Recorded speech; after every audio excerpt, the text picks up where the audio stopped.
Good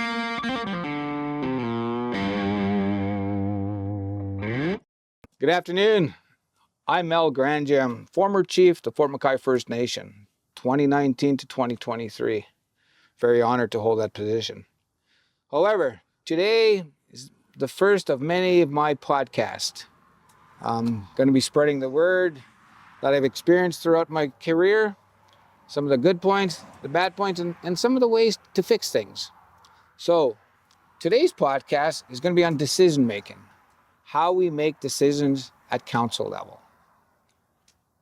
Back in Fort McKay, in the early years, we ran on quorum, where we had one chief, two council. And back then, we were able to get some things done. But during our history of the community of Fort McKay, two of the councillors outvoted the chief. So at that time, we had to go to the courts and have protection for the First Nation. And we had some managers come in and help us. We then changed our decision-making process at the council in terms of the election code. We now went from a quorum to consensus-based, where everyone has to agree. It has its challenges, because as I'm going to say throughout, my decision-making process was very difficult at times. A quick example: I wanted to bring horses back to the community, and very good idea. It was very well received by the community. We actually did a poll in the community and got 80% approval that we want horses back. So I was gung-ho, and we only wanted a few acres of land north of the community. And we were on our long-term plan was we were going to ride by horse to Moose Lake.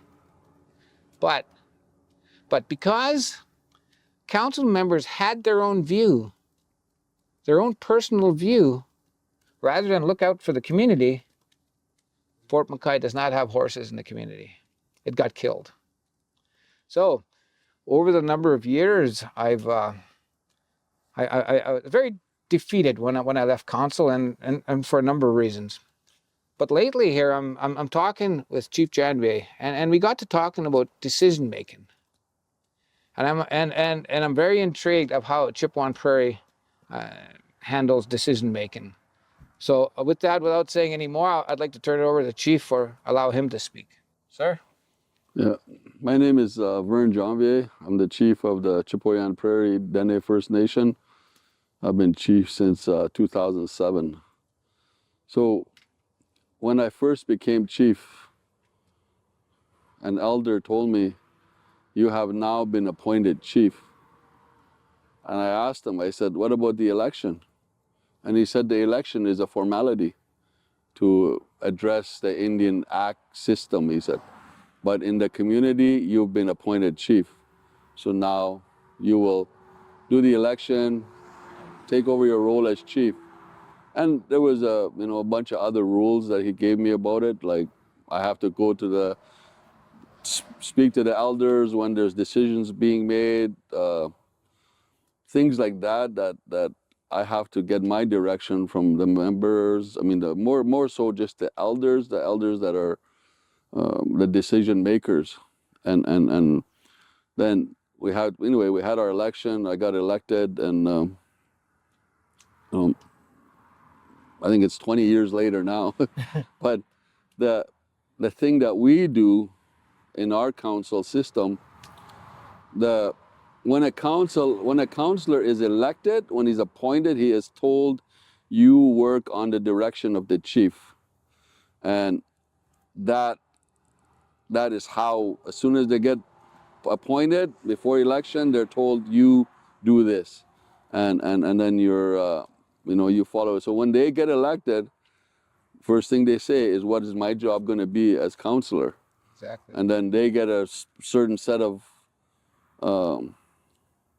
responsibilities in the community to do in the nation, and then they work that thing. But when there's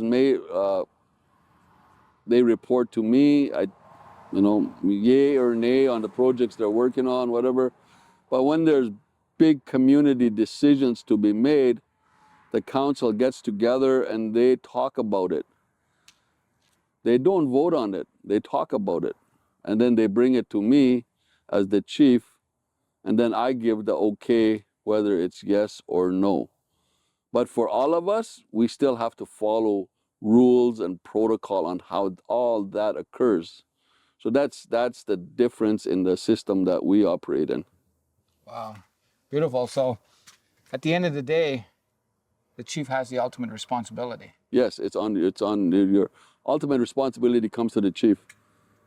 Very good, sir. I really like this process, because what it's bringing back is the importance of a chief in the community. If you look at the other systems that falls under the Indian Act, who is the chief? Thank you very much.